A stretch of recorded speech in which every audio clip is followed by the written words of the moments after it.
Hey guys, Gabe from the Minnesota Airsoft Association. It is late-ish. It's after 9 o'clock on Saturday, June 27th. I'm heading back from Champion Valley, where they had their first large event for Airsoft Armory, first large airsoft event for Airsoft in a while, called Legends of the Valley Expedition Zero. Again, this is first of 3 large events being held at Champion Valley.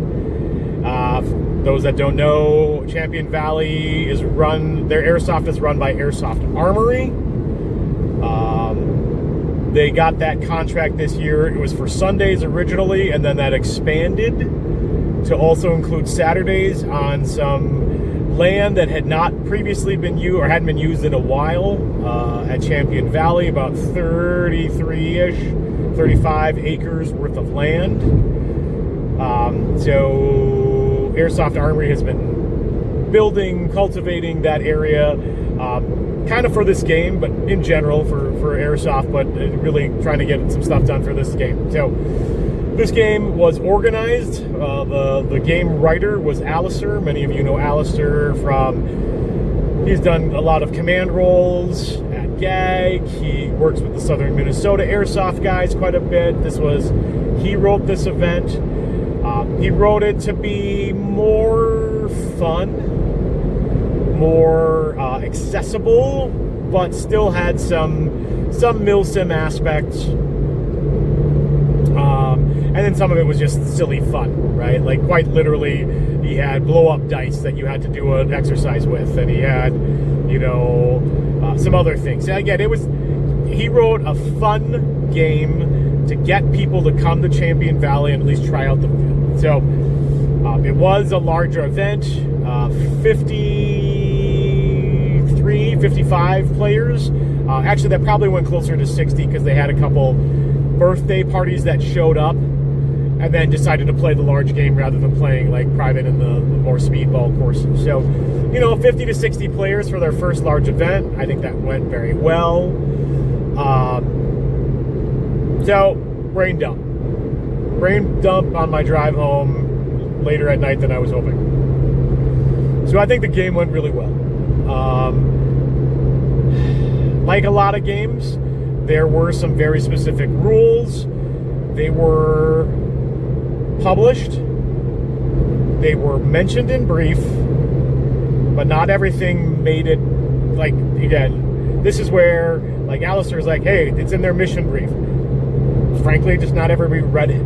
Do you have to hold players' hands? No.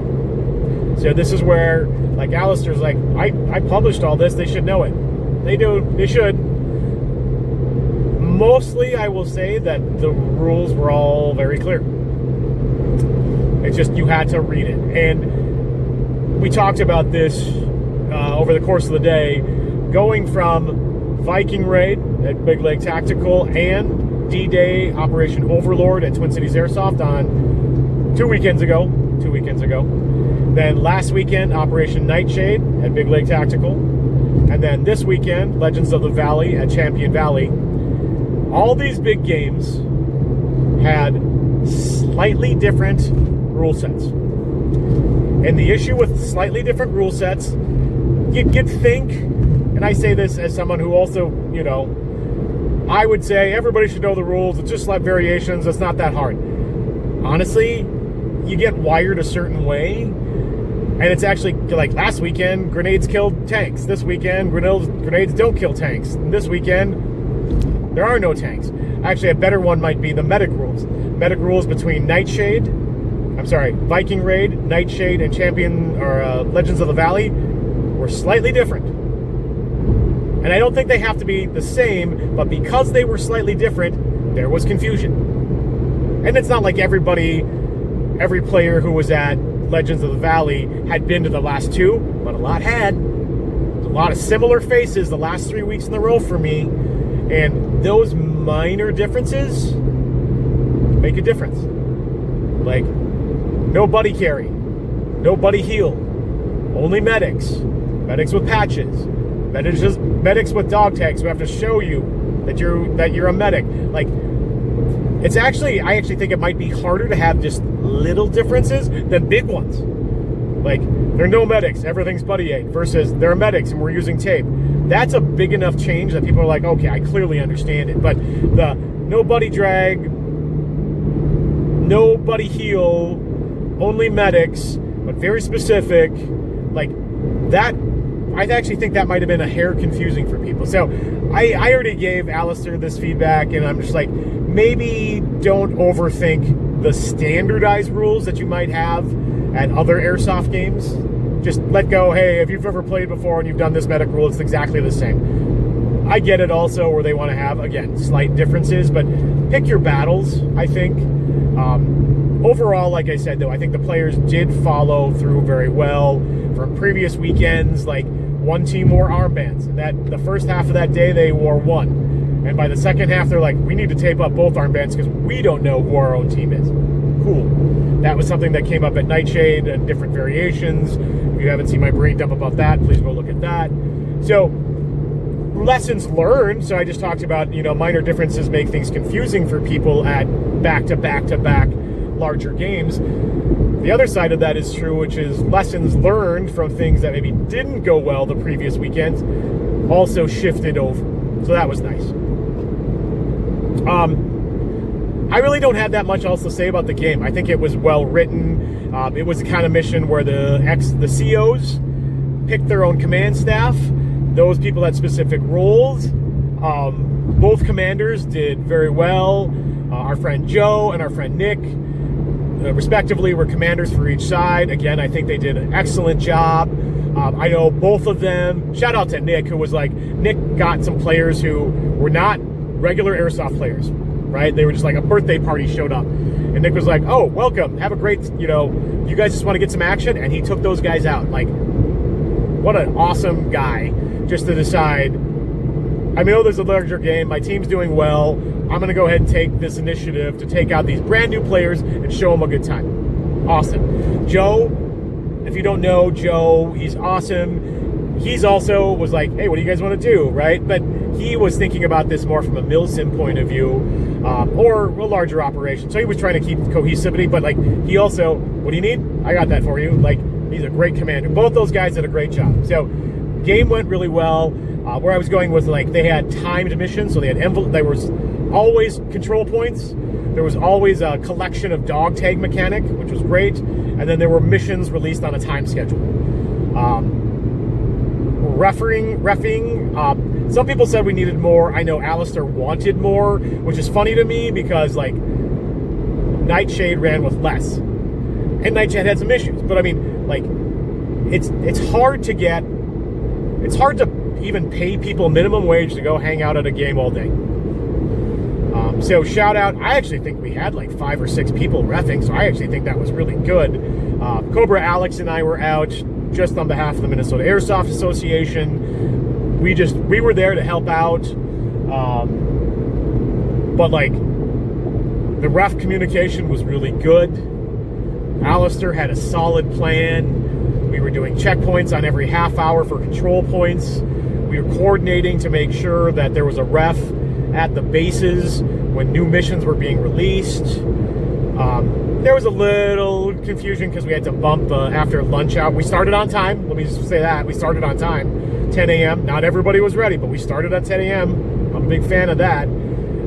But like lunch, I think we were a half hour off, so we pushed the game a half hour. That threw the missions out of whack a little bit, so there was a little confusion. We worked it through it. It was fine. Not all the missions worked out.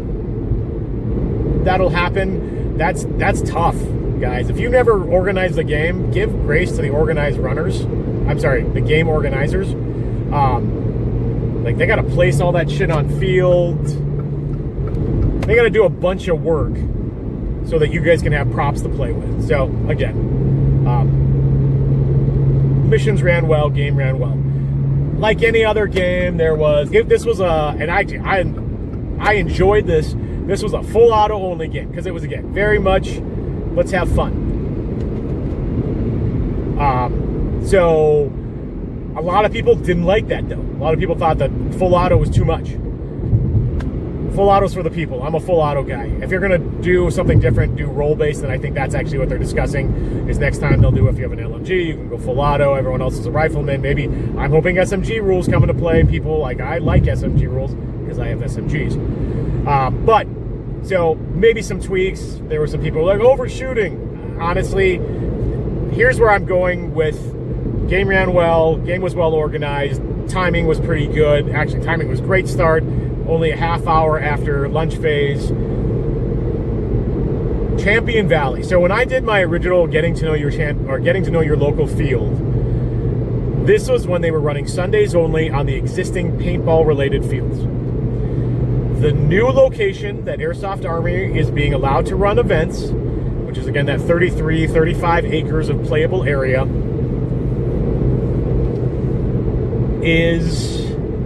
it might be the most difficult, physically demanding field in the state of Minnesota. And when I say that, what I mean is there are a lot of hills. And when I say hills, I'm actually talking pretty significant hills. And then John and Erica of Airsoft Armory have done a really nice job of mowing very nice trails, but that is rough wooded land. So there's lots of ruts, lots of holes, lots of, like, I was just roughing all day, and like my feet were like wobbling. My ankles were not, I didn't roll my ankle. I don't think we got any sprains or anything like that, but it was a hard walking day. And on top of that, there are some significant hills. Now, you go to some of the other fields, TCA has the high side of its field. That is actually a pretty high a high hill, but once you're up there, you're kind of up there. And there's certain areas that you don't cross. And if I'm being honest, a lot of the players are like, oh, I got to go up the hill. I got to go up Hamburger Hill. Oh, no. I actually think Champion Valley has a much more significant terrain that is challenging. So there were a lot more tired players who I know are experienced players who were like, I am gassed. Like, that was a long day of walking. And the way that the field works is there's a low, right, for this event, there was a low base and then a high base. And the low base was close to staging, but required you to basically walk uphill all day. The far base was higher up, so you had the longer walk initially, but then you were already kind of up there. So yes, you had to come down to like mid-level, and yes, some players walked all the way down to the opposing base, but like, again, I don't know which was more taxing, frankly. Here's the answer. They both were. They both had their ups and downs. Haha, dad joke. The other thing is this event, Alistair did it on purpose, and I don't know what he's going to do next time. They did not swap sides. This is where sometimes when you have a game where one of the starting locations is pretty far, I'll be honest, like, you usually swap sides just so the other team can get a feel for it. Or the other team, the team that took the walk earlier in the day, can get a little rest and be closer. That didn't happen. I don't think that made a huge difference, but because of the terrain, which was unusual for so many people, it was a factor. It was 100% a factor. So, again, game ran well, on time, good missions. The field is challenging. It is a challenging field. So, and Alistair made a point of saying so in his briefing, but I don't know how many people, I don't remember seeing a lot of it in the information coming out. If you're going to play the new 30 acres at Champion Valley, it's not even just do cardio with incline. You need your knees. It's not all walking all day. You gotta use your knees a bit too. So I actually think that's a feature, but if you've never been, and a lot of people hadn't, which is, again, awesome. Thank you everybody who came out for your first time at Champion Valley this weekend. But there are a lot of people who are like, I am exhausted now. Yeah, I'm exhausted. Alex is exhausted. Like, the refs are exhausted. I think Alistair's doing fine, but he's still running the high of having a successful event. So, Champion Valley, the new 30, 30, the 30, 30, 35, whatever acres. Great fields, but physically taxing. So if you go out to one of the future events, I know the August one is August 15th, and I'm not sure what the October date is. Call it 17th, something, whatever. Whatever that weekend is, the third weekend of October. If you decide to go out to those events, be ready to move, be ready to hydrate. Like, I didn't think it was too warm, but again, it was, it was a beautiful sunny day most of the day. The heat, the hills. I actually know people were hydrating all day. We had, one guy who had a little bit of an issue, and John came out and scooped him. But summer play in Minnesota, and it's not even that hot, guys. I'm just gonna say it. Like, it was 80s, maybe low 80s, high 70s. Sun was beating down all day, but it's gonna get hotter. July's gonna be way hotter. I think I saw the early forecast. Like, next week is gonna be 90s. So, like any other sports/athletic experience, hydrate, get shade. Yeah. What else? I'm gonna harp on dead rags again. So this event had a very clear rule where dead rags were not only dead rags were required. Not optional, required. I think as refs we could have watched it, we could have monitored it better. And we still ran into that. I have one, I'm just not using it. The other thing, and this is my previous video, if you didn't see my rant about dead rags, here we are. It's not only about having them. You got to use them. And something I said, and now I'm going to reiterate again, they need to be accessible and visible. I had guys who had I know Elite Force made them, but like a couple other clones of the ones that are stuffed into the elastic. Oh, it's so dark you can't even see my face, but you can hear my lovely voice. They were on their chest. So when they pulled out their dead rag, it was at their stomach to groin. It was not high enough for people to see, and they still got shot. And we had some things where, like, I thought you were dead, but you're not dead, or you're next to a guy that isn't dead. Like, guys, dead rag should be on your head or on your wrist, and your hands should be up. If they're not, we're going to have problems. So, dead rags were required. Towards the second phase of the day, because people got kind of heated as phase one was ending. Like, when we started phase two, I was like, hey, if I don't see your dead rags, I'm giving you war crimes. I'm docking you points for not using your dead rag. We didn't have to do it. I was happy we didn't have to, but we also reiterated it at just before we started phase two.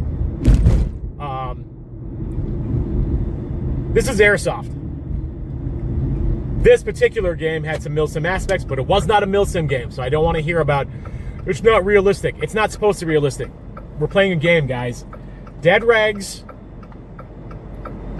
have them, use them, easy to deploy, visible. Now I've added the visible part. I shouldn't have to, but dead rags need to be visible. And like, I saw a lot of guys who just pulled them out, maybe shoved them in their chest, and then stood out. There was a bleed out. There was a bleed out time. And they just stood there. And I'm like, guys, where's your dead rag? Wave it around. Like, people got shot, same as that Nightshade. And when they got shot twice, it's got, I got my dead rag out, and that's when I realized, if it's not visible, shut up. I mean, it's everybody's thing, right? Like, I didn't want people to get overshot, but it's Airsoft and it's gonna happen. And once again, your dead rag wasn't visible. If people can't see it, I don't care. It doesn't matter if you have it out. So, one more time, for those in the back row, have one. Use one. Easily deployable and visible. And I'll say again, I think people should have had 2 dead rags, frankly. But, again, I'm not gonna harp too much on it because we can only do so much. But I think we're gonna start seeing more games. Ooh, it's dark. We're gonna start seeing more games where people are gonna say, if you do not have a dead rag, use it, it's visible, we're gonna dock you points. And you can, like, if you think that that's stupid, tell me. I get it. Cool. But also, as a ref, as a game organizer, as a guy who is watching you yell at other people because you're getting overshot, like, I don't know what else we can do as referees and game organizers to get you to use them, other than starting to making it a penalty if you don't. So, and like I make this seem like this was a huge deal. It wasn't a huge deal, but it was a deal. So 3 big games back to back to back, where each weekend had different levels of dead reg usage was insufficient, and then players complained about it, but honestly, players were part of the problem. Again, this is a self-fulfilling prophecy, guys. Like, we got to work together to have the rules, follow the rules, and if the rules aren't followed, you know, have a mechanic so that it drives it into your brain. Like, there were still guys who did not have dead regs and had to buy dead regs. What? Crazy. So, Champion Valley, Legends of the Valley, Saturday, June 27th. Fun game, well-written game. Good job, Alistair. Good prizes. Great weather, right? Teams did really well. Here's the other thing I'm going to say, just because it's interesting, and maybe it's a problem, but this game had a 1-point difference for who won and who lost. 1 point. The teams worked very hard. There were times, similar to what I said about American Milsim's Northern Front 6, where I was like, oh, Brown's doing super well, and then I'd see a bunch of green and be like, oh, green's doing really well. This wasn't as coordinated, but the teams fought very well, and they were basically just, and I'm using my hands so you can't see me making this gesture, they were basically spiraling around each other all day, taking points. I was going to close, but the one other thing I have to say about Champion Valley is the new 35 acres is wonderful for you ghillie suit and sneaking and creeping guys. You literally can take 5 steps. Like, the trails are beautiful, they're very clear, but the second you take 5 steps into the wooded area, you can just be lost. And if you're wearing a ghillie, even if not wearing a ghillie, you know, just step in and just, you know, you're cool, take a knee, you disappear. So there was a lot of sneaking around, attacking the other team's bases. There was a lot of taking shots at. I don't know that the commanders ever actually got killed at their own bases, but like that's a feature of the new acreage at Champion Valley that Airsoft Armory is running events on Saturdays. Like, that field, yes, it's a taxing field, but for you guys who are the patient hunters, the snipers, you'll have a lot of fun at that field. You can take a lot of shots. And like, one sniper was holding down whole squads, which is what happens. It's like one guy would get hit from on far, and then the whole other squad would stop. So, oh yeah, this video is going to be great. It's just lights in the background and occasionally my spooky face. All right, back to the closing. Champion Valley, Legends of the Valley, Saturday, June 27th. Great game, fun game, went well. For those of you who played the event, if you have feedback, please send that to Alistair or John and Erica at Airsoft Armory, or just find Airsoft Armory on Facebook. If you want to send them to me, I will forward them on. But if you have feedback, please share it. I know Alistair took a lot of his own feedback. He had a lot of stuff in his head. He was writing notes all day. They have 2 more events, so see that feedback make a difference at the future events. It was a good game. I think, did I say that how many people they had? 50, 60 people. Like, great starting game. I hope it gets bigger. I hope more of you come out to play Champion Valley. It's Gabe from the Minnesota Airsoft Association. I'm where I need to be. The brain dump was successful. I'm sorry this was such a dark video. We'll talk to you all later.